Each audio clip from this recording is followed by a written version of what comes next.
मैं दिग्विजय सर आज आप लोगों के लिए जेसीईआरटी द्वारा टर्म 2 के लिए जारी किए गए मॉडल प्रश्न पत्र में से हिस्ट्री का सेट 5 का प्रश्नोत्तर प्रस्तुत करने जा रहा हूं। तो चलिए देखते हैं कि किस तरह का प्रश्न जो है वो हिस्ट्री में आने वाला है।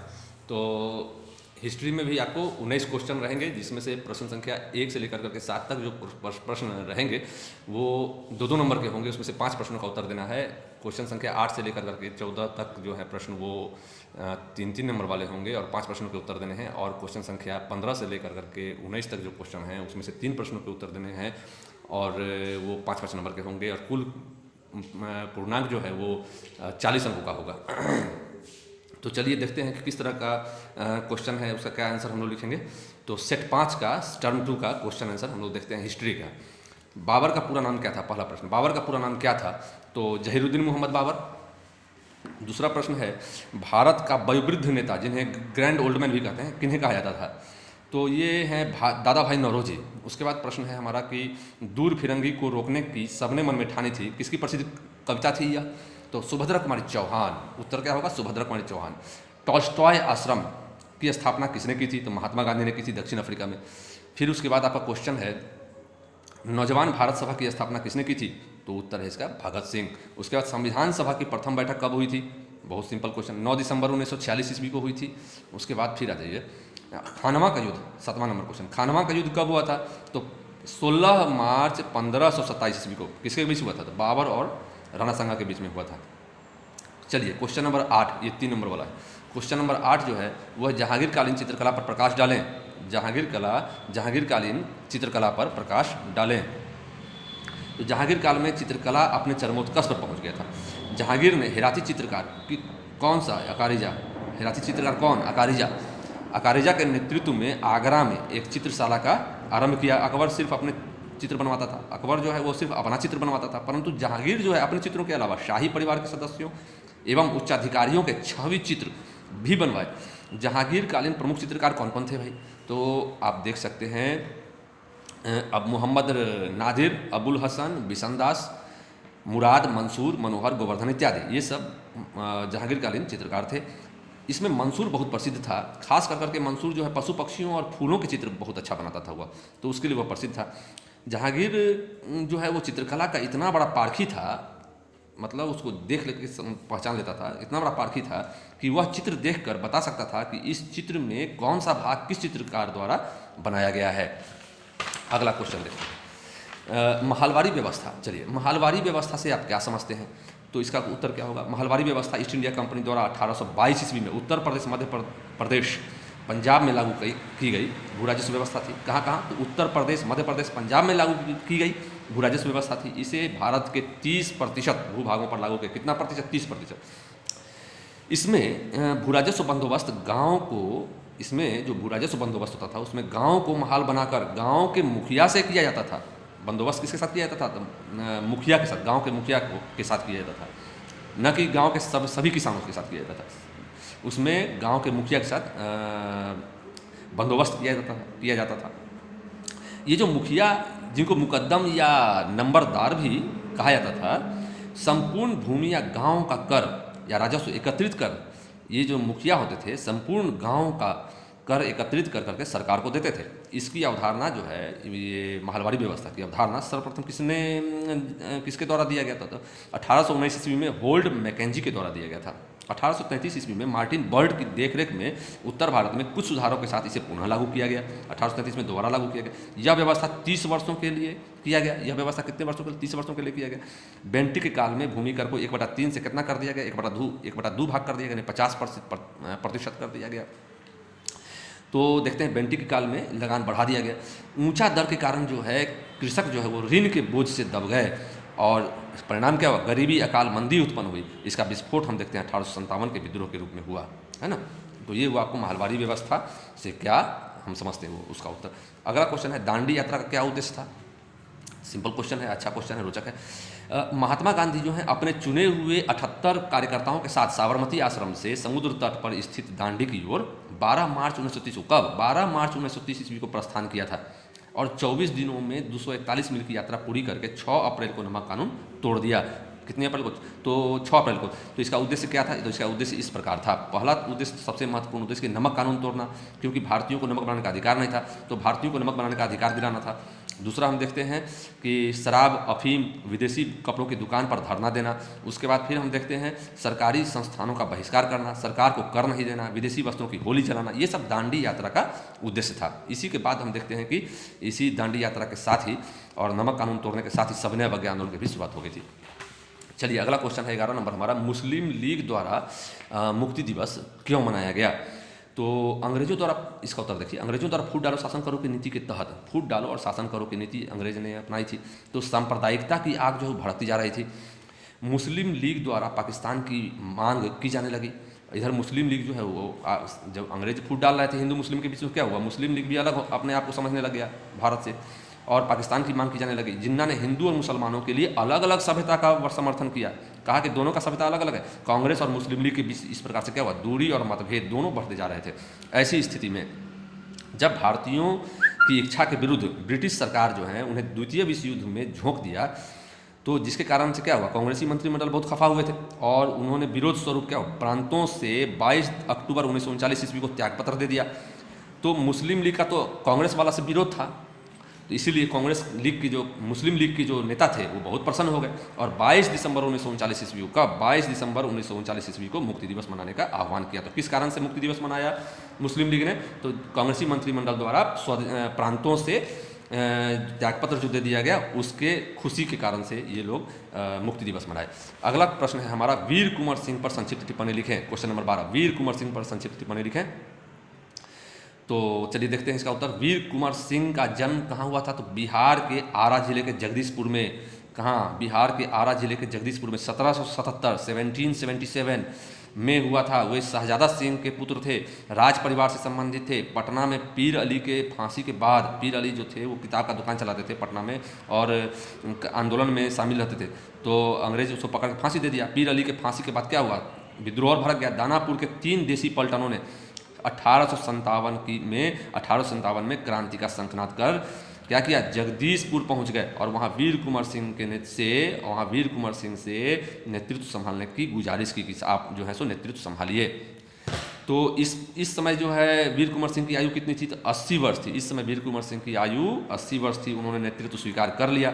उनके आह्वान पर जितने भी जमींदार, सभी जमींदारों ने क्रांति में भाग लिया। सैनिकों में जोश आ गया।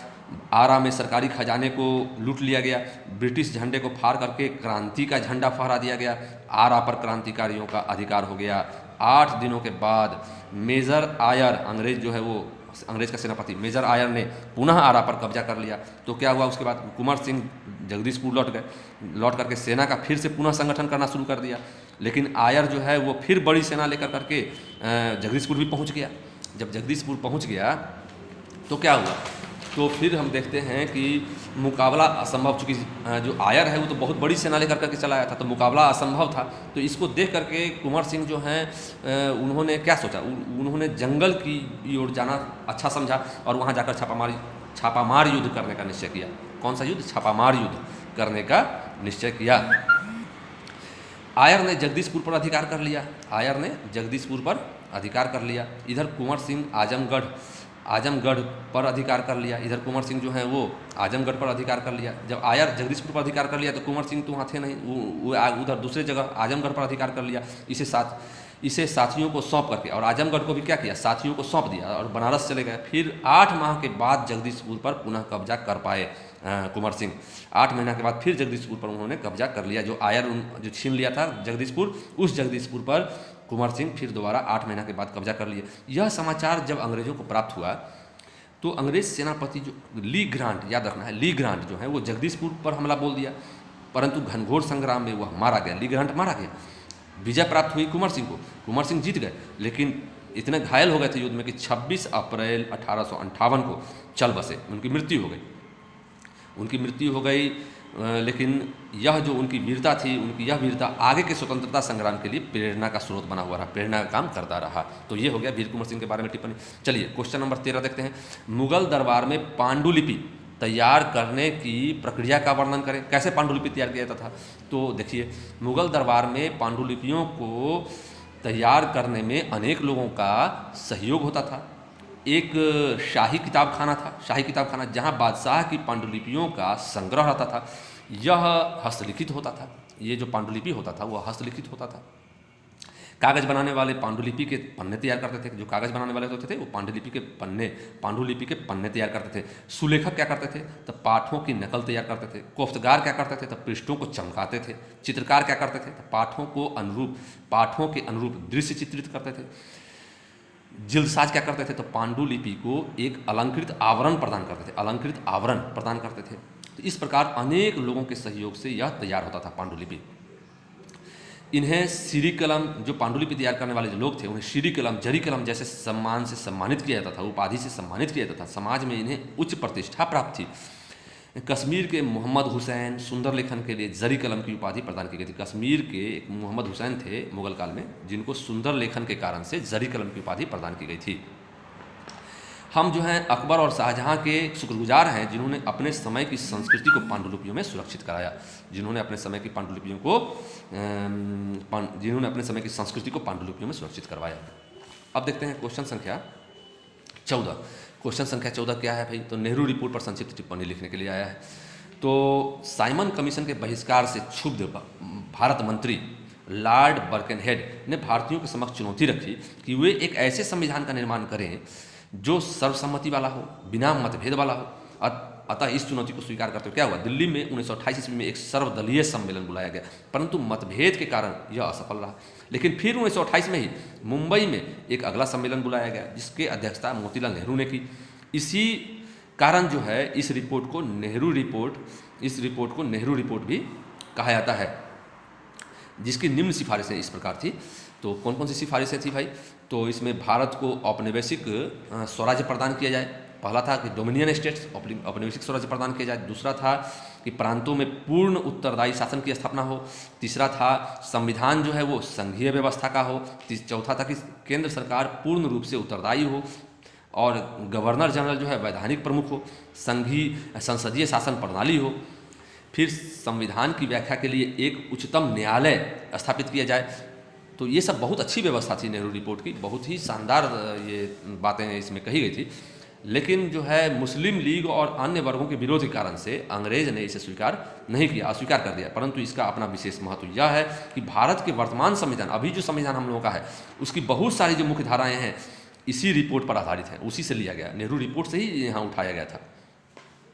चलिए क्वेश्चन संख्या 15 देखते हैं। 1857 की क्रांति के कारणों का उल्लेख करें, बहुत ही अच्छा प्रश्न है।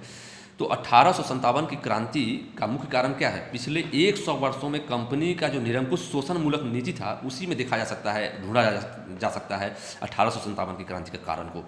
तो जो इस प्रकार है, लिखेंगे पहला राजनीतिक कारण। राजनीतिक कारण में हम देखते हैं कि लॉर्ड वेलेस्ली की सहायक संधि और डलहौजी की हड़प नीति के तहत सतारा, संबलपुर, जैतपुर, बघाट, झांसी, नागपुर को हड़प लिया गया। अवध को कुशासन के आरोप लगाकर हड़प लिया गया। अंतिम मुगल बादशाह बहादुर शाह जफर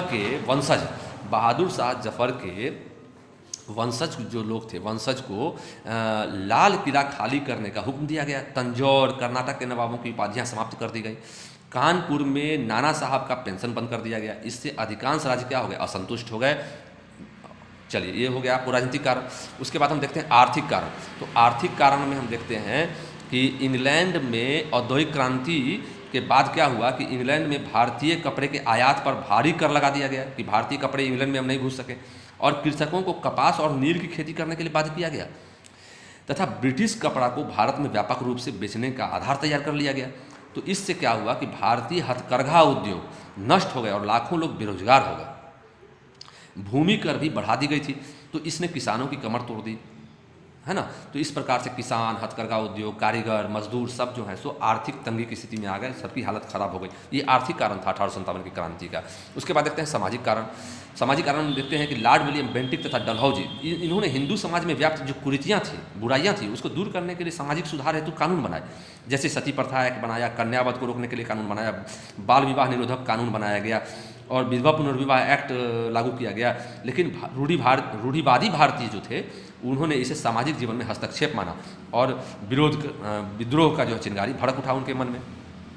उसके बाद देखते हैं धार्मिक कारण। तो 1813 के चार्टर एक्ट ने ईसाई मिशनरियों पादरियों को भारत आने की अनुमति प्रदान की। उन्होंने भारतीयों को ईसाई बनाने की मुहिम चला दी। 1850 ईस्वी में एक कानून बनाया, अधिनियम बनाया, जिसके अनुसार धर्म परिवर्तन करने वालों को पैतृक संपत्ति से वंचित नहीं किया जाएगा। भारतीयों को पूर्ण विश्वास हो गया कि अंग्रेज उन्हें ईसाई बनाने की तैयारी कर रहे हैं। असंतोष एकदम पूरा फैल गया, व्यापक हो गया, व्याप्त हो गया। उसके बाद देखते हैं सैनिक कारण। तो सैनिक कारण में हम देखते हैं कि भारतीय सैनिकों को जबरन समुद्र पार जाने को बाध्य किया गया, जिसे वे धर्म विरुद्ध मानते थे, नहीं जाना चाहते थे, धर्म विरुद्ध मानते थे। मुस्लिम सैनिकों को दाढ़ी काटने, हिंदू सैनिकों को चमड़े की टोपी पहनने के आदेश दिए गए, चमड़े की टोपी पहनने के आदेश दिए गए। उच्च पद केवल अंग्रेज सैनिकों के लिए सुरक्षित था। वेतन भत्ता भी उनको अंग्रेज सैनिकों को अधिक मिलता था। ब्रिटिश अधिकारी भारतीय सैनिकों के साथ दुर्व्यवहार करते थे। 1854 ईस्वी में डाक अधिनियम लाया गया, जिससे सैनिकों की निःशुल्क डाक सुविधा भी समाप्त कर दी गई। तो इस सैनिक कारण भी था। तत्कालिक कारण में हम क्या देखते हैं? तत्कालिक कारण में हम देखते हैं कि अफवाह फैली कि आटा शक्कर में सुअर गाय की हड्डी का चूरा मिलाया गया है। पुनः नया एनफील्ड राइफल में चर्बी युक्त कारतूस का प्रयोग के लिए जो है दांत से काट कर खोलना पड़ता था, जिसमें गाय सुअर का चर्बी लगा हुआ होता था। सर्वत्र असंतोष फैल गया। हिंदू मुस्लिम सैनिकों में आक्रोश उत्पन्न हुआ। 1857 की क्रांति का तत्कालिक कारण बन गया और क्रांति शुरू हो गई। चलिए क्वेश्चन नंबर 16 क्या है? क्वेश्चन नंबर 16 है संविधान सभा के उद्देश्य एवं कार्यों का वर्णन करें। बहुत ही अच्छा क्वेश्चन है। तो कैबिनेट मिशन योजना के आधार पर संविधान सभा का गठन परोक्ष निर्वाचन के आधार पर किया जाना था, जिसमें कुल 389 सदस्य होने थे। 3 चरणों में संविधान सभा का गठन पूरा हुआ। इसका उद्देश्य क्या था? तो भारत के लिए एक संविधान का निर्माण करना था। संविधान का निर्माण करने के लिए अनेक समितियां बनाई गई थी। जैसे देखिए कौन कौन सी समिति थी? तो संचालन समिति, अध्यक्ष डॉक्टर राजेंद्र प्रसाद थे। संघ संविधान समिति, अध्यक्ष पंडित जवाहरलाल नेहरू थे। प्रांतीय संविधान समिति, इसके अध्यक्ष सरदार वल्लभ भाई पटेल थे। राष्ट्रीय ध्वज समिति, इसके अध्यक्ष जेबी कृपलानी थे। उसी तरह से हम देखते हैं प्रारूप समिति, इसके अध्यक्ष भीमराव अम्बेडकर थे। ये बहुत इंपॉर्टेंट समिति थी प्रारूप समिति। तो संविधान का प्रारूप तैयार करने के लिए 29 अगस्त संविधान का प्रारूप 29 अगस्त 1947 ईस्वी को प्रारूप समिति का गठन किया गया। इसके अध्यक्ष भीमराव अंबेडकर तथा सदस्य एन गोपाल स्वामी अयंगर, अल्लादी कृष्ण स्वामी अय्यर, के एम मुंशी, टी कृष्णमाचारी आदि थे। तो संविधान का प्रारूप जो है तैयार कर करके संविधान सभा के अध्यक्ष को 1948 ईस्वी में सौंप दिया गया।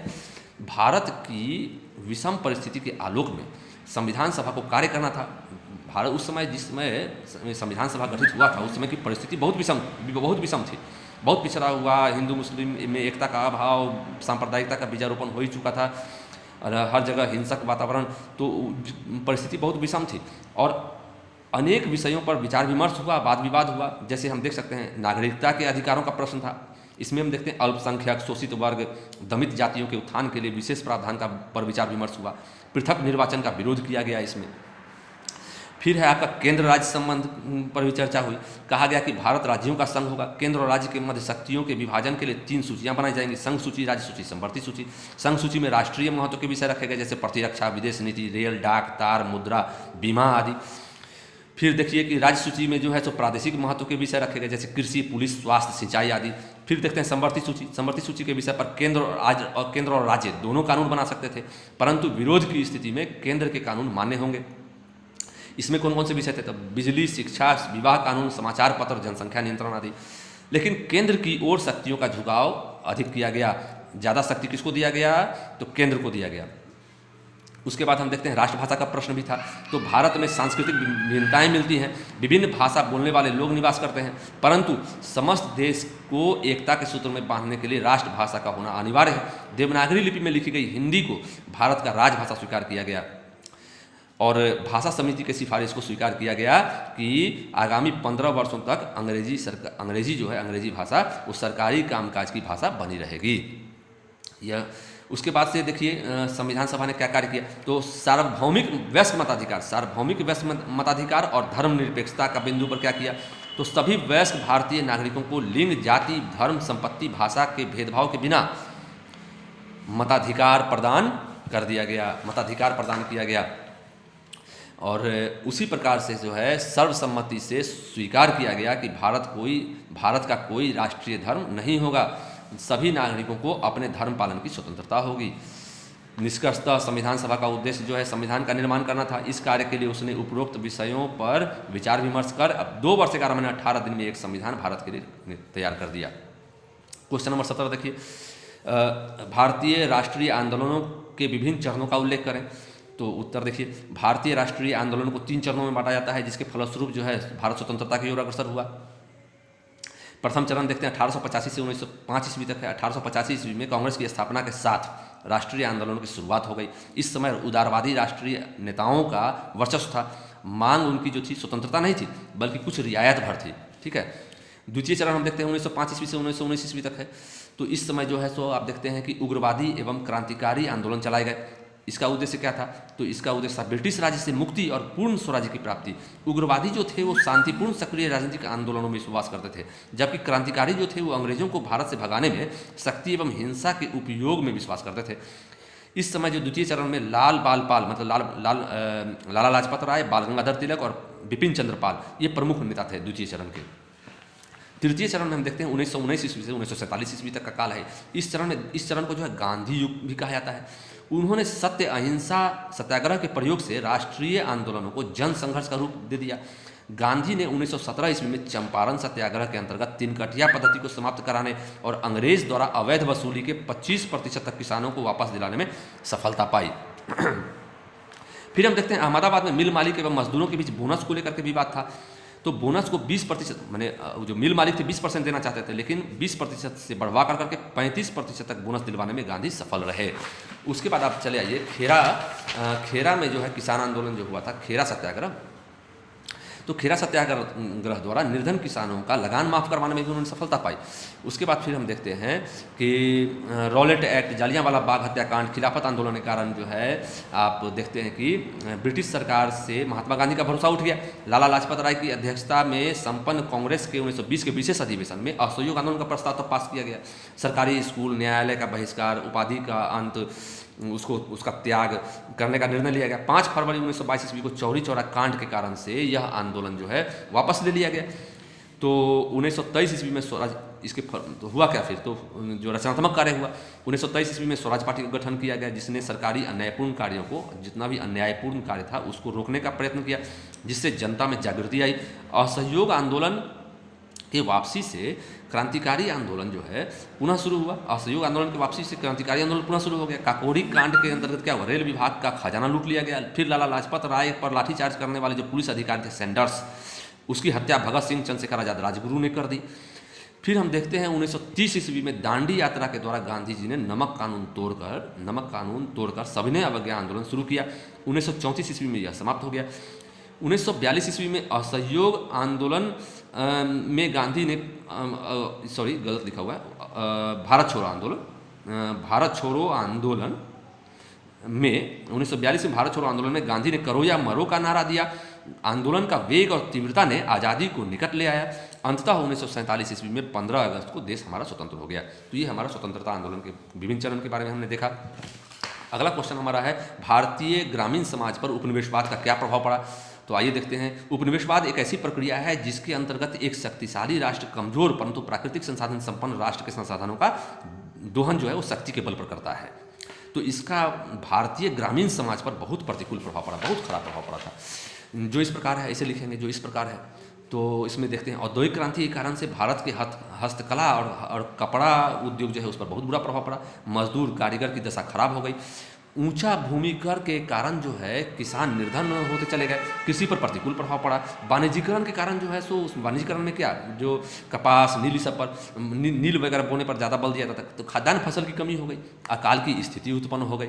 चौथा में हम देखते हैं कि लगान वसूली की कठोरता के कारण से, लगान वसूली बहुत कठोरता से करते थे। किसानों को खेत बेचना पड़ा या साहूकारों के पास गिरवी रखना पड़ा, वे अपनी भूमि से हाथ धो बैठे। फिर देखते हैं ग्रामीण अर्थव्यवस्था चरमरा गई। अंतिम क्वेश्चन है हमारा कि भारत स्वतंत्रता अधिनियम 1947 के प्रावधानों का उल्लेख करें। तो ब्रिटिश संसद ने 16 जुलाई को एक एक्ट पारित किया, जिसे सम्राट ने 18 जुलाई को अपनी स्वीकृति दे दी। इसे भारतीय स्वतंत्रता अधिनियम 1947 कहा गया। इसकी प्रमुख बातें इस प्रकार है। क्या है? पहला था 15 अगस्त 1947 ईस्वी को भारत दो अधिराज्यों में और भारत और पाकिस्तान में विभाजित होगा। रेडक्लिफ की अध्यक्षता में सीमा निर्धारण हेतु कमीशन का गठन किया जाएगा। उसके बाद हम देखते हैं दोनों अधिराज्यों का एक गवर्नर या दोनों का अलग अलग गवर्नर हो सकते हैं। फिर देशी रियासतों को अपने आप को स्वतंत्र घोषित करने का या भारत में या पाकिस्तान में शामिल होने का अधिकार होगा। फिर हम देखते हैं जब तक नया संविधान नहीं बन जाता तब तक शासन चलाने हेतु भारत शासन अधिनियम 1935 प्रचलित रहेगा। फिर हम देखते हैं कि पाकिस्तान में सिंध, बलूचिस्तान, उत्तर पश्चिम सीमा प्रांत को शामिल किया जाएगा। सातवां देखते हैं कि पंजाब, बंगाल के प्रांतों को भारत एवं पाकिस्तान में बांटा जाएगा। तो इस प्रकार से आपका ये सेट 5 जो है हिस्ट्री का वो पूरा होता है टर्म 2 का। चलिए, तो वीडियो देखने के लिए धन्यवाद। हम लोग फिर मिलते हैं नेक्स्ट वीडियो में, तब तक के लिए बहुत धन्यवाद।